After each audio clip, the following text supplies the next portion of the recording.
Hey, GLP-1 plus size community. Before we jump into the podcast, please take the time to leave us a 5-star review on whatever audio platform you're listening to the podcast on. Share your story and how the podcast has helped you. This will help us get referred up in the audio platform so that we can reach more people that need our help, our support, and guidance from our doctors. Help us get loud and change things. Are you interested in understanding GLP-1 medications like Ozempic, wegovy, or Mounjaro? Then join us on the Plus Sides, Cracking the Obesity Code, the groundbreaking podcast helping people change their lives one episode at a time. The Plus Sides podcast is a disruptor. We're breaking down barriers, smashing stereotypes, and sharing inspiring stories that'll leave you feeling informed and empowered. Join us every week to learn from doctors who are specialists around GLP-1 medications like Ozempic, wegovy, and Mounjaro. They'll provide you with science and facts to validate these incredible stories. But that's not all. We'll also bring you the voices of the GLP-1 Mounjaro TikTok community, real people who face the challenges of obesity-related diseases and disorders and discovered the incredible plus sides of GLP-1 medications. Our episodes are filled with heartwarming stories, laughter, and moments of triumph. You'll connect with our amazing community members who are reclaiming their health and experiencing their fullest lives. Are you ready to embark on a journey of discovery and empowerment? Tune in to the Plus Sides, Cracking the Obesity Code, and together we'll change the narrative around obesity and end the stigma. Subscribe now on YouTube or your favorite podcast platform and join our incredible community. Let's celebrate the plus sides of life together because every story deserves to be heard. Every life deserves to shine, and everyone deserves access to expert knowledge and medication. The Plus Sides Podcast. You're not alone. It's not your fault. Hey everyone, before we dive in, I really want to share something personal with you. About, I want to say like 8 to 10 months ago, after losing 100 pounds on GLP-1s and keeping it off for a long time, I started regaining out of nowhere, and I was terrified.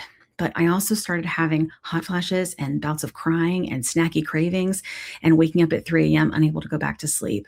It turns out I was in perimenopause, so I started hormone replacement therapy, which is also called HRT, through a telehealth called Winona that specializes in this, and it changed everything.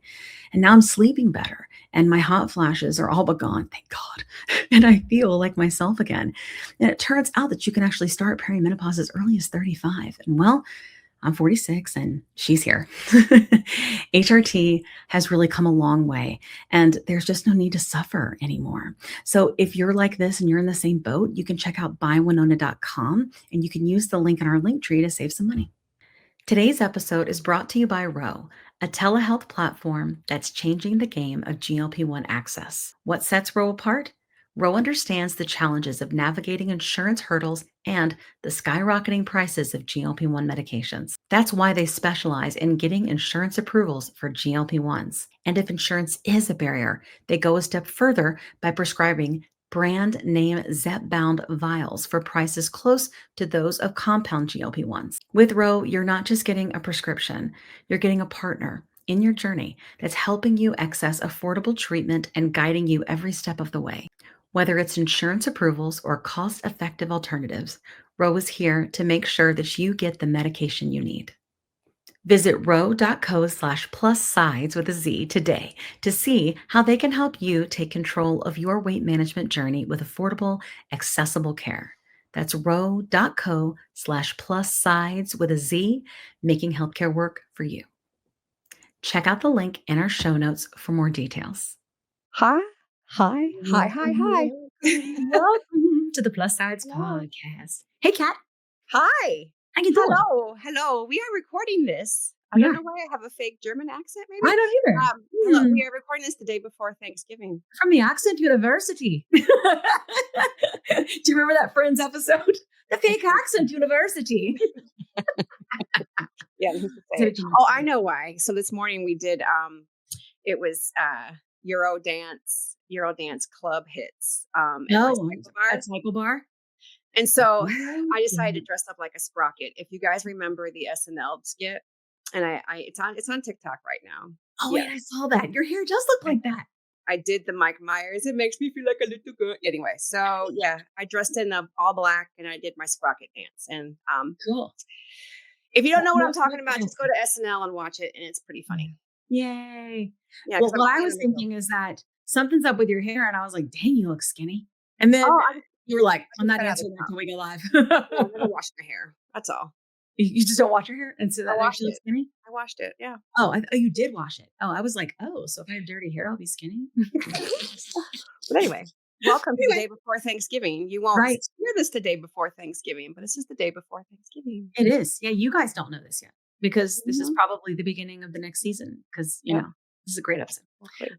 But we're going to talk about all the things, and we're so glad to have you. Now, we have to do our intros real quick because we have hundreds of people that come upon us like every week. And so they watch from this episode, then they go back and watch all the things. So if you're a regular, this is your cue to fast forward because we don't feel like editing it. Like, you don't know these things. Okay.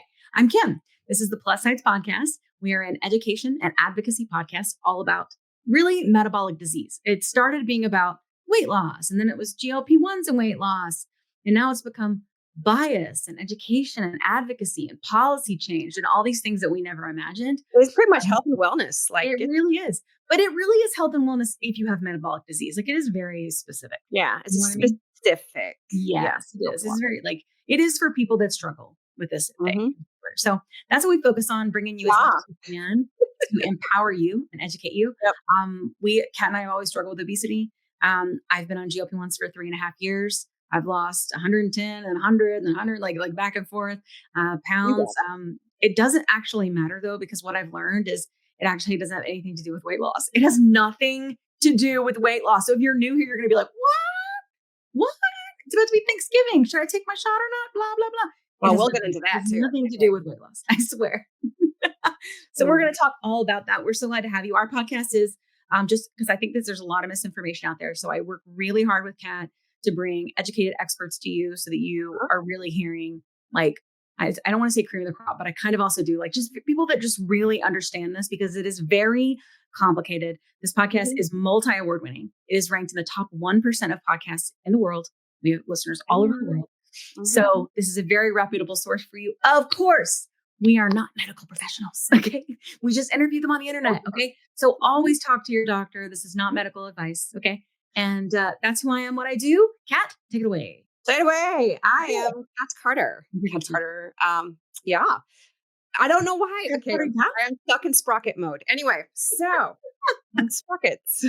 And now we dance. Anyway, so I decided to step on that thing on the ground that measures your measurements. I am officially down 100 pounds. Finally. And I want to tell everybody, like, all of our podcast listeners, I'm the famous slow responder.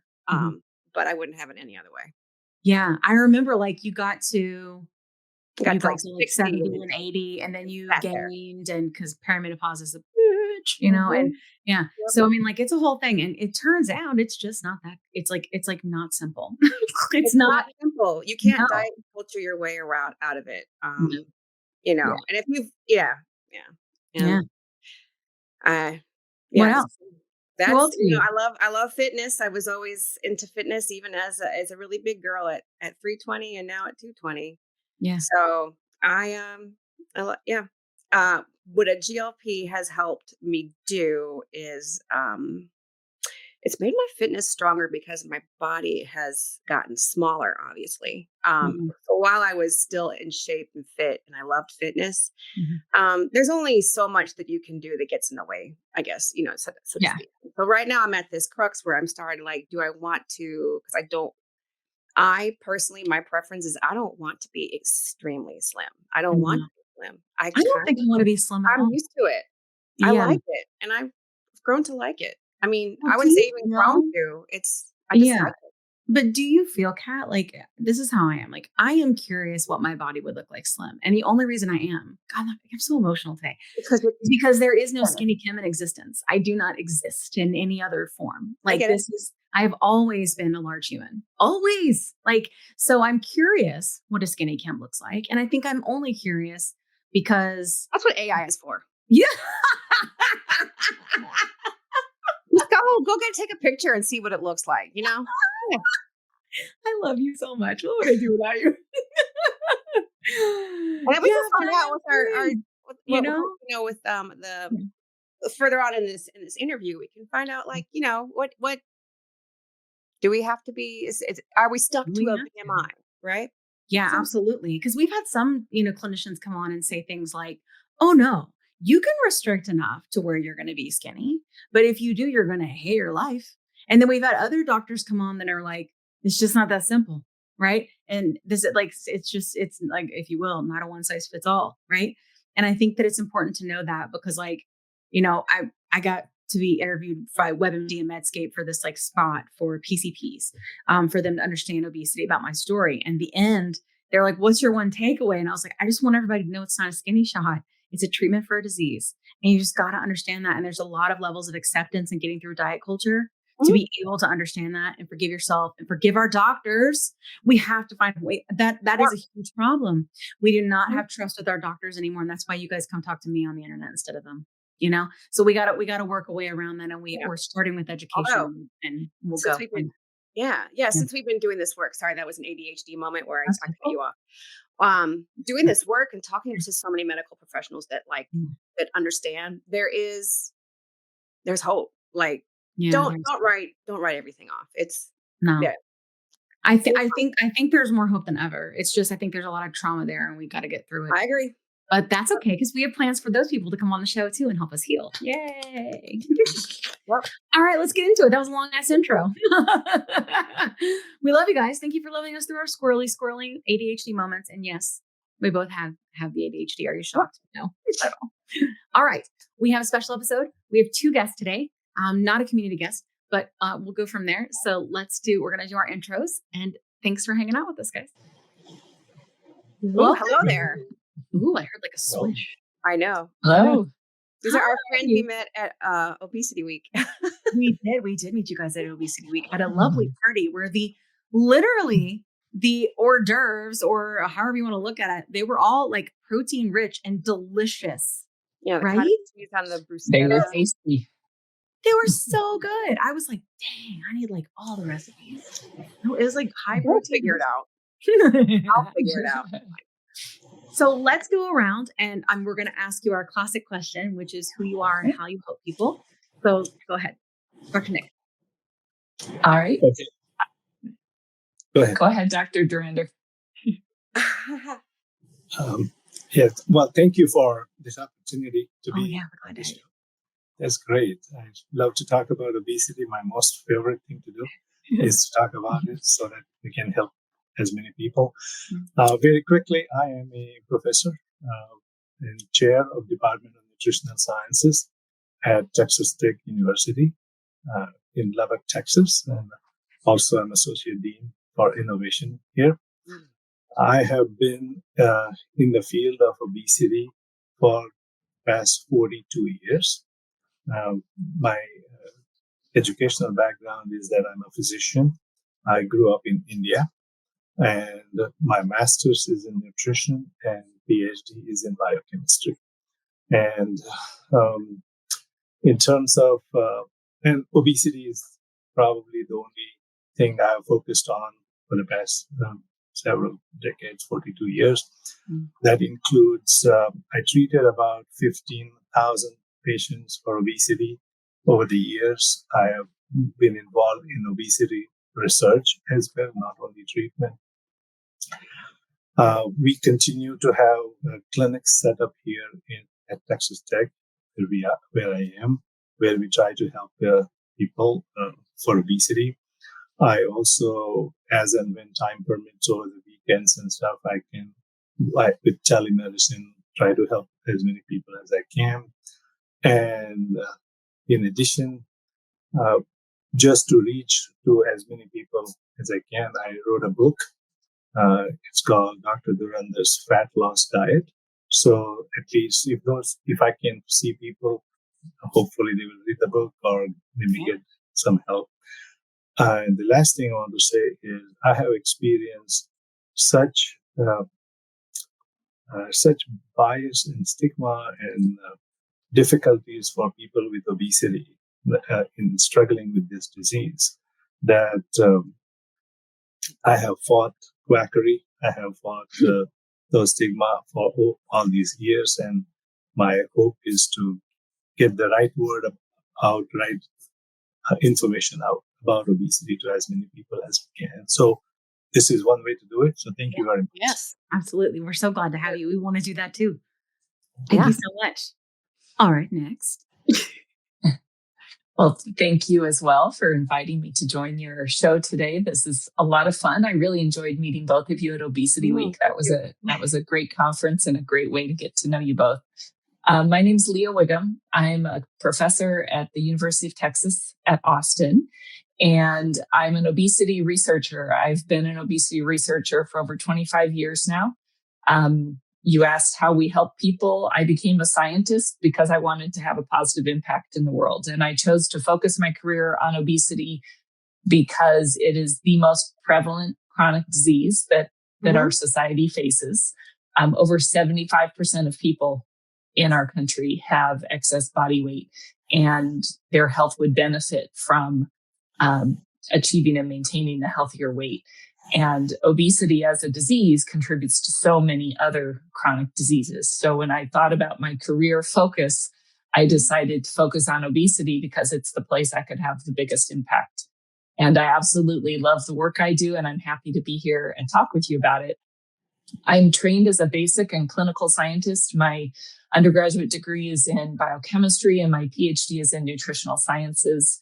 I've had a career path that went from basic molecular research to clinical studies, on to doing work that translates the basic and clinical science into population, public health, and policy work. So I've worked as a scientist for the federal government. I was a lead scientist with the USDA at a human nutrition research center that focuses on obesity several years ago. And then that's when I was recruited to Texas to start a new institute in West Texas based out of El Paso. That the task or the challenge of this new institute was to address obesity at a population level in the Paso del Norte region. So I've spent the last about a dozen years in that role, and then more recently transitioned my primary appointment to UT Austin so that I could expand that approach that we developed over the last decade plus into a statewide initiative. And Dr. Durander is one of my partners on that initiative, as are several other terrific obesity scientists here in the state of Texas. So I'm really excited about this new chapter because we're making a lot of progress at multiple levels, both the research level of understanding the disease of obesity, but how to make sure that science gets into healthcare practice, gets into policy decisions, is used by state agencies as they make decisions on how to impact the lives of millions of people. So I'm currently now in Austin, Texas, as of a little less than a year ago, and I'm working to expand this work into a statewide initiative. As a professor, I also teach and mentor students. So that's another way that I try and help people, is help to train the next generation of scientists to use their critical thinking skills to tackle these complex scientific questions we have in the field of obesity. I also serve as editor-in-chief of a journal called Nutrition and Diabetes. It's a Springer Nature journal. And through that journal, I get to have some influence and hopefully help move the science forward as well. So those are some of the ways that I work to help people. I love that. That's awesome. All right. So do your question first, Cass. We'll start from there. All right. So I have to say that we had a great discussion about this at the Row Obesity Week gathering, cocktail mixer. And I wanted to build on it. So let's do it again. How much of your weight is determined by genetics, and how much can we actually control? That's a great question. When we talk about obesity, we have a way of framing it that may be different from how other listeners have heard obesity talked about. Yeah. And this framing was published in a paper that Dr. Durander wrote a few years ago as well. But it gets at thinking about obesity as the way I define obesity is the dysregulation of calorie balance. Our body is meant to balance how many calories we consume with the calories that we burn. on roughly a day-to-day basis. So if we're more physically active on a given day, we should be driven to eat more calories. And on a day when we're burning fewer calories, our body should tell us to eat fewer calories. Obesity is when that balance is no longer happening and we're consuming more calories than we're burning. And that disconnect can either be controlled on the side of driving the calorie consumption or on the side of burning the calories, or both. And some people, unfortunately, have multiple different ways their body is dysregulating that calorie balance. And if you think of that as the cause of obesity, then I would argue that all obesity is genetic. And that there are just several genetic causes, that probably more than several, many genetic causes that we have yet to actually discover and understand in detail. But then people say, well, what about, unhealthy food? And what about not being physically active? And what about, people not having access to a grocery store, and the many things that get talked about on a community level or a public health level. And so those kinds of factors are the things that we call contributors to obesity. So the contributors don't cause the obesity. You could have the obesity whether you had the contributors or not. If you have that internal dysregulation of calorie balance, it does not matter. It may not matter if you are surrounded by nothing but healthy food, if you exercise every day. And indeed, Kat, you talked about how physically active you are. Dr. Durander and I see this in the patients that we work with, in the research studies that we do. Plenty of people eat a very healthy diet and exercise regularly and still struggle with excess body weight because internally that dysregulation is happening. So these external factors that we call contributors, they will make the expression of the disease of obesity happen more severely and possibly happen earlier in life, but they won't cause obesity in and of itself. So it's a very provocative thought, but the way we frame this, food does not cause obesity. Lack of physical activity does not cause obesity. Mm-hmm. There's plenty of people that don't eat a healthy diet and don't exercise and maintain a slim body weight. Yeah. And vice versa. As I already said, plenty of people that eat healthy, eat all kinds of fruits and vegetables and lean proteins and all the things you're supposed to do and exercise every day and still struggle with their weight. So the causes are these internal factors that lead to dysregulation of the calorie balance, and the contributors are the things that will exacerbate that dysregulation. If you eat an energy dense diet, a diet higher in fat and sugar, because there's more calories packed into a smaller amount of food, and you have something in your body that makes it hard for you to regulate your food intake, you can consume those calories much more quickly from an energy dense diet than a diet that's filled more with fruits and vegetables and high fiber and so forth. So there's an example where the kind of food you're eating could contribute to how quickly you develop excess body weight. But the obesity is there first. It's whether or not it gets expressed and how severely it gets expressed is a combination of how many types of obesity you're walking around with inside your body and those contributors in your environment around you. Dr. Durander, do you want to elaborate on that at all? Sure. I think I agree with everything that you said. This is a really important question, and you described, Dr. Vigan, described it very well. I do want to add a couple, 3 points just to further strengthen what Dr. Vigan said. That one is, let's take an example of somebody who has swelling in the body, edema, swelling, water retention. So normally, whatever water we drink is exactly the amount what we get rid of. So water in and water out exquisitely match in our body, normally speaking, in a normal, healthy person. In some cases, people retain water. Whatever you drink, some of it is retained and not all of it is taken. It's excreted. And that retention of water we call swelling. So when you see somebody retaining that extra water, you don't conclude that you are drinking too much water. That's not our conclusion. We immediately go to saying, we certainly in medical profession, we go to saying that maybe your heart has something is impaired. Yeah. That water balance that we normally have is not there in you. Maybe it is the heart, maybe it is kidneys that are in the function, the water balance function is impaired. And that's why you are storing excess water. Yeah. Same thing is true when it comes to storing excess energy, which is stored in form of fat in our body. That we have, as Dr. Begum explained, we have many mechanisms in place to keep our energy stores within a range. Too much or too little is not good for our body. If you have too much fat deposition, reproduction is difficult.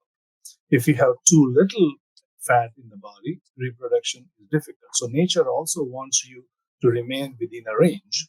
And to keep you within a range, there are many mechanisms, many controls on operating. When some of those go haywire, that is when you have no control. The energy balance part is impaired, and that's when people start gaining excess weight. So that is one aspect. The second aspect is there are many experiments that have been done that show indirectly how genes may be involved in determining our body weight. Quick pause here. I've had moments on my GLP-1 journey where insurance changes or rising costs force me to look for a new provider. And honestly, that process can feel very overwhelming. But that's why the Plus Sides podcast has partnered with GLP Winner to give our subscribers a resource to help them make that decision easier. GLP Winner is a comparison platform that lets you explore telehealth providers in all 50 states, whether you're looking for brand name medications or compounded options. You can see pricing up front, read reviews, and get a clear picture of which provider might align best with your needs. Check it out today at glpwinner.com/plus-sides. That's glpwinner.com/plus-sides. Don't forget the Z. Let me tell you a quick story. I was telling Kat how I was regaining weight after my 100-pound loss using GLP-1 medications, and I was having snacky cravings and waking up at 3 a.m., and I had hot flashes, and I was worried. But Kat was like, listen, I went through this last year. It's perimenopause, and I started HRT, and she used this company called Winona. So I started going there to see if this was something that was going with me. Turns out it was, because I'm 46. And it's been amazing. It's taken a while to find the right dose, but once I did, it's just been huge. I've been sleeping. I feel more myself again. And the hot flashes are gone, which is, geez, really bad. So I will tell you, it's just been so big for me. And so I wanted to partner with them on the podcast because obviously many of our listeners are going through this same age range and definitely are having these issues. And there's just no need for you to suffer. So if you go to the link that's in our link tree, you can click on that and save money. If you go there and you meet all the criteria, and this might be something for you to try. So I just want to make sure you had this great resource because it's just been such a big difference for me and Kat. Again, you can go to the link in our link tree and get what you need.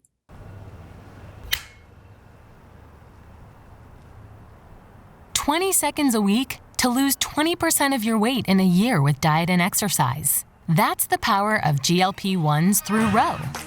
Ro helps find the medication that's right for you, based on cost, availability, and your weight loss goals. Losing weight with GLP-1's is possible through Ro. There have been studies done by Dr. Stunker 40, 50 years ago when he studied twins that were separated at birth and grew up in different families.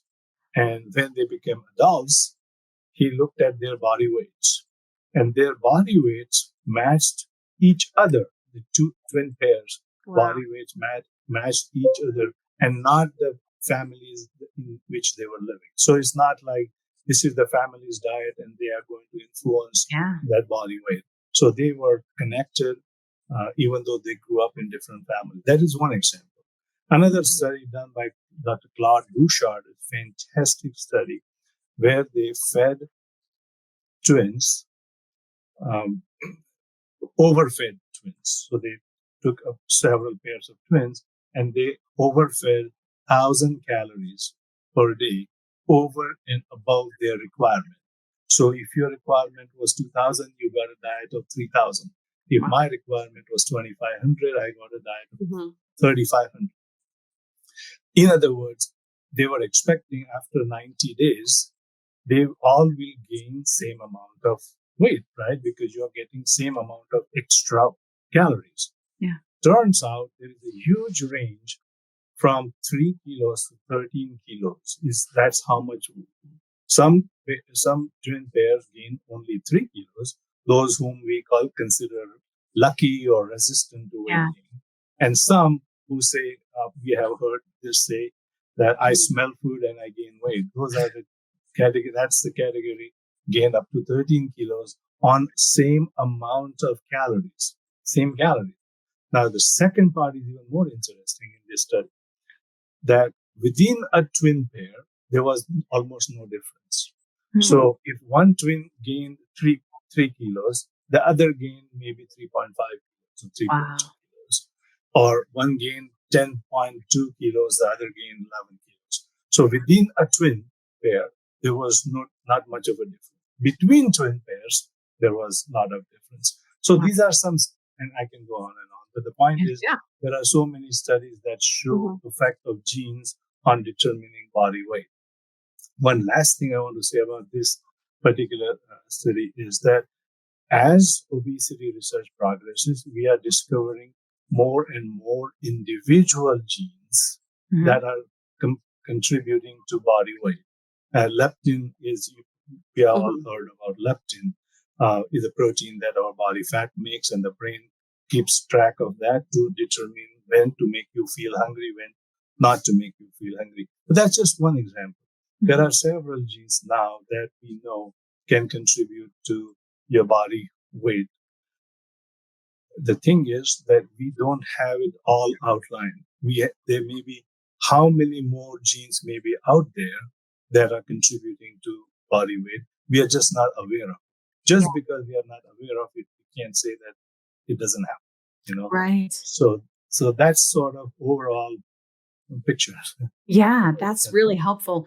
I think it's one of the things that I struggle with a lot is with what we do and being on social media and having a community on different platforms, is that a lot of people will come to us and be like, oh, I can't lose anymore. I've only lost this much. I have this much more to lose. I still have to lose this much more weight.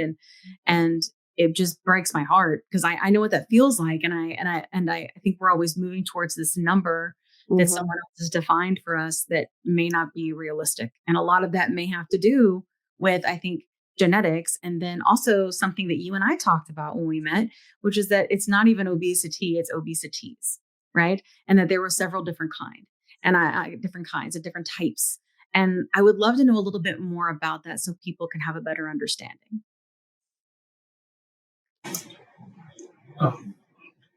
Dr. Vigam, you want to go or? You can tag Go team. right ahead. You go right ahead. I'll jump in after you this time. Okay. So obesity is a word we like to use. The real word is obesity. We like to use the word obesities only to make a point that there is more than one type of this condition, and don't put everything in one basket, and there is a reason for that as well. Why not to? Yeah. So obesity is, in my mind, it is similar to saying cancer. The word cancer doesn't tell us adequately about what are we referring to. If I ask somebody what are the causes of cancer, and they will have to ask me which cancer are we talking about. If it is lung cancer, maybe it is smoking. If it is uterine cancer, maybe there is a virus. Maybe it's stomach cancer, there is a bacteria. Skin cancer, maybe there is UV radiation, and so on and so forth. So it depends on which cancer. Causes can be different, expression can be different, treatment will be different, and prognosis, the result will be different. Same way, obesity seems to be like similar one condition, but it could be due to various, there can be various causes and contributors involved. Only one example of that would be there is a protein, there is a gene called melanocortin MC4, melanocortin 4 receptor, which is in the brain. And if that protein is not available, some people are born without that deficiency, without that ability, the MC4 receptor, and they are not able to control their food intake as a result of that genetic change in the brain. This is a person, and generally this type of obesity, and I want to say this here, that this type of obesity expresses generally in childhood, and severe significant obesity in childhood could be due to this deficiency. And a treatment for that is not stop watching TV or start playing more or eat less. There is a treatment, there is a drug that is approved by the FDA just specifically for this condition. Wow. And that drug treats that obesity. So this is one type of obesity. Another type of condition could be, as Dr. Wiggum was saying about contributors, lack of sleep or inadequate sleep or sleep apnea can contribute to weight gain. Now, if somebody has obesity contributed by sleep apnea, you can't just treat that obesity unless you treat the contributing factor that is sleep apnea. So here are some examples that a blanket treatment of obesity may not work if there are obesities. You may have to identify what is causing or contributing to that obesity and then go after that specific condition to treat. Yeah. And therefore, the word obesities is important in my mind. Yeah. And it's important to understand that we're not saying that a healthy diet and active lifestyle aren't important. Yeah. They are important for overall health. They're not what's causing this dysregulation of calorie balance, though. All these different causes can lead to all these different types of obesity. And we need to find the treatments that help with each one of those. Some of those treatments exist, and we keep discovering more all the time through research. And we need to make sure people have access to healthy diets and understand the importance of healthy diets and active lifestyles. Those things matter, but we cannot just tell people, just eat less, move more, and then you won't have obesity. Yeah. That's not gonna do it. It's not going to be enough. Some people with a very mild form of obesity may be able to make significant progress just by changing their diet and lifestyle, but it likely will be a lifelong challenge for them. And they may hit periods of their life, for example, when women go through menopause, where just the diet and lifestyle alone still won't manage it. And there's nothing wrong with needing the medical treatment and management, and the lifestyle factors help you be healthier overall. So we're advocating for both of those. I'll mention one more type of obesity that Dr. Durander didn't mention, possibly because he can be somewhat humble sometimes, but there's a whole field of obesity that he played a large, significant role in discovering, that these are obesities that are caused by infectious origins. And so there's a virus that he discovered causes obesity. And we've known this now for several decades. He and I have both done research on that virus. He's done the large majority of understanding the mechanisms of how that virus causes obesity. And a lot of people don't realize this. I still have people tell me all the time, oh, people just need to eat a healthier diet. And when I say, well, did you realize that some types of obesity are caused by a virus? They're just stunned by that. So we need to understand it's way more complex than just eat less, exercise more. So this would be, I know that I have a question queued up, but I got another one. Because we're examining it as basically obesity is a spectrum. It's on a spectrum, and there's is there even do we have a number of how many variables are just I'm blown away. As we go along, we understand more and more. So if you go back 50, 60 years ago, people would have said, just eat less, move more. Say at the same time, if we had asked people about mental depression, people would say the same thing. Look at me. Look at me. I take shower every day. Look, I go to work every day. Why don't you do that? What's the big deal? Totally. So, when cheer up. smile. That's true. Because I think Prozac doesn't work for everybody versus Lex. Yeah. Okay. Mm-hmm. It's clicking. So those days people did not think that depression was a big deal. It's just matter of making up your mind. Yeah. Today, unfortunately, even today, some people think that weight reduction is a matter of just deciding to lose weight. If you just decide, you're going to lose weight. The fact that you're not losing weight, that means you're not deciding to lose weight, which is not true. Which is same. Just change the word obesity, replace it with mental depression, and you see what you get. Absolutely. And we don't think about other chronic diseases the same way. You don't look at a person with cancer and say, well, why don't you just eat more fruits and vegetables and exercise more? Even though we know diet and exercise does help with a lot of types of cancer. They may get coached to change their lifestyle, but they still get treated for what's causing the cancer. They're still given the surgery, the medication, whatever the standard of care is for treating that condition. When someone has hypertension, we don't say just eat more fruits and vegetables and exercise more and manage your stress. Right. We do say that can help. And we do have good data that the right kind of nutrition and physical activity and stress management help a lot with blood pressure. But we also put them on blood pressure medication because it's so serious if you don't get control over that high blood pressure. It can lead to all kinds of fatal conditions. Well, obesity is the same way. We need people to have access to the best comprehensive treatment that exists today to treat the kind of obesity they have. And if they're not getting access to that treatment, then our healthcare system is failing them, because we do have options, and healthy lifestyle is always part of that treatment approach.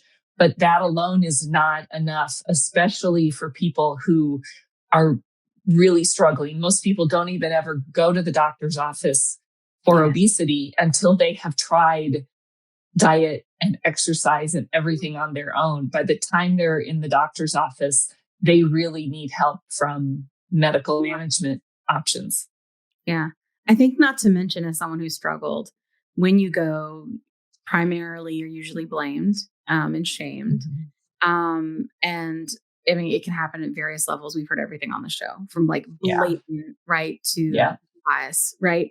And I think that is a travesty, because many people wait too long, and then they have type 2 diabetes, or they have a heart attack, or all of these are things that we know come from this. And I wonder, and because people have asked me before, why, knowing all of this, I mean, this is years and years of scientific research and data that proves this, many times over by many different perspectives. Why do people still, think that this is all controlled by a calorie deficit and exercise? Why do people? Because my opinion is that they just don't buy it's a disease. And that is probably because of them and lack of education or lack of wanting to be educated. I don't have a problem with ignorance. I have problems with willful ignorance. When you're nah, and you don't even bother to understand, that's my problem. I don't mind. Ignorance just means not informed. But if we have all of this available, I mean, at this point, in this world, you could sit down with AI and be help me understand why obesity is a disease, and make it simple for you. There's no excuse, in this world of information. So I'm wondering, why do you think that's so? Because I find that we are kind of in this, especially on social media and with the people that we are with, we're kind of in this, I don't want to say funnel, but I also kind of do want to say what I'm thinking, echo chamber, right? Where we're all kind of talking to each other. And every now and then we'll get people from the outside that don't see it this way, which I think is actually most people. And they'll trickle in and they will say horrible things to us. You would not believe some of the things that they say to us. And it seems like it just hasn't transitioned enough. And I'm wondering, like, on my end, that's what it seems like for me. But why do you think that this still occurs? Great question. I don't know if the answer is the right answer. Many answers. Many answers. Right? One thing is obesity is a disease that you wear that on you. Mm-hmm. If you have diabetes, unless you do check blood sugar of somebody, you will not know that person has diabetes. You will not know they have high blood pressure unless you check their blood pressure. Obesity, you don't need any checking. You just look at a person and jump to conclusion and a judgment that this person is lazy and greedy and so on and so forth. Yes. But when it comes to treatment, I think I want to point out one thing. These two are two separate aspects of this disease. One is how you got there. Right. Think about this as a slope of a mountain, how you got here. And second part is what you're going to do about it. Yeah. So that's the other slope. So we have to focus on this part, that because excess body weight, excess body fat is connected with many health conditions, mental conditions, and health conditions. Yeah. If you can, one needs to try and fix that. So no matter how you got here, now that you are here, you need to be thinking about this side, about coming down. And many people, many providers don't have good understanding of this. Yes. And what to do about it or how to do about it. So as you also mentioned, that it is hard for people to take steps when you don't know what the steps are. And even when you know what the steps are, here is really the issue here.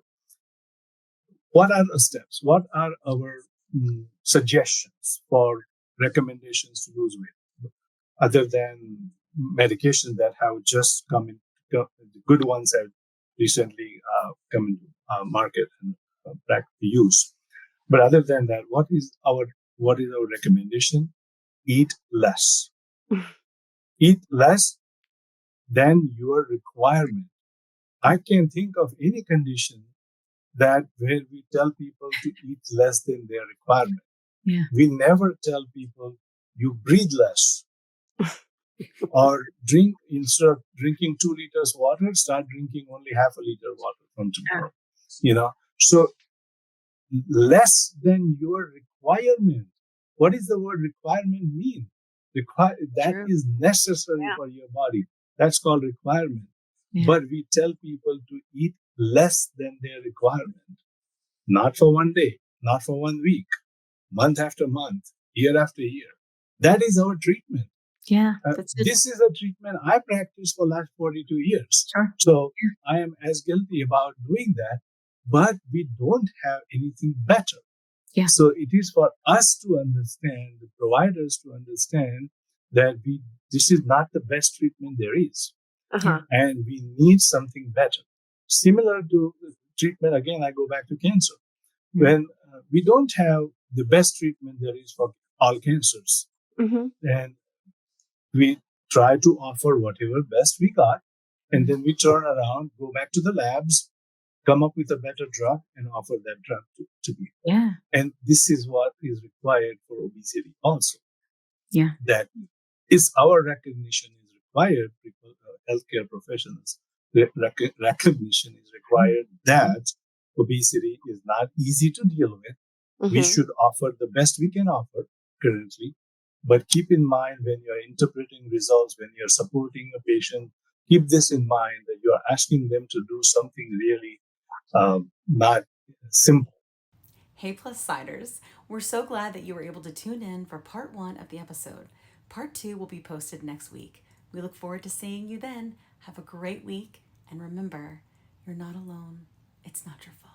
Let me tell you a quick story. I was telling Kat how I was regaining weight after my 100-pound loss using GLP-1 medications, and I was having snacky cravings and waking up at 3 a.m., and I had hot flashes, and I was worried. But Kat was like, listen, I went through this last year. It's perimenopause, and I started HRT, and she used this company called Winona. So I started going there to see if this was something that was going with me. Turns out it was, because I'm 46. And it's been amazing. It's taken a while to find the right dose, but once I did, it's just been huge. I've been sleeping. I feel more myself again, and the hot flashes are gone, which is, geez, really bad. So I will tell you, it's just been so big for me. And so I wanted to partner with them on the podcast because obviously many of our listeners are going through the same age range and definitely are having these issues. And there's just no need for you to suffer. So if you go to the link that's in our link tree, you can click on that and save money. If you go there and you meet all the criteria, this might be something for you to try. So I just want to make sure you had this great resource because it's just been such a big difference for me and Kat. Again, you can go to the link in our link tree and get what you need. Today's episode is brought to you by Ro, a telehealth platform that's changing the game of GLP-1 access. What sets Ro apart? Ro understands the challenges of navigating insurance hurdles and the skyrocketing prices of GLP-1 medications. That's why they specialize in getting insurance approvals for GLP-1s. And if insurance is a barrier, they go a step further by prescribing brand name zepbound vials for prices close to those of compound GLP-1s. With Ro, you're not just getting a prescription, you're getting a partner in your journey that's helping you access affordable treatment and guiding you every step of the way. Whether it's insurance approvals or cost-effective alternatives, Ro is here to make sure that you get the medication you need. Visit ro.co/plus-sides with a Z today to see how they can help you take control of your weight management journey with affordable, accessible care. That's ro.co/plus-sides with a Z, making healthcare work for you. Check out the link in our show notes for more details.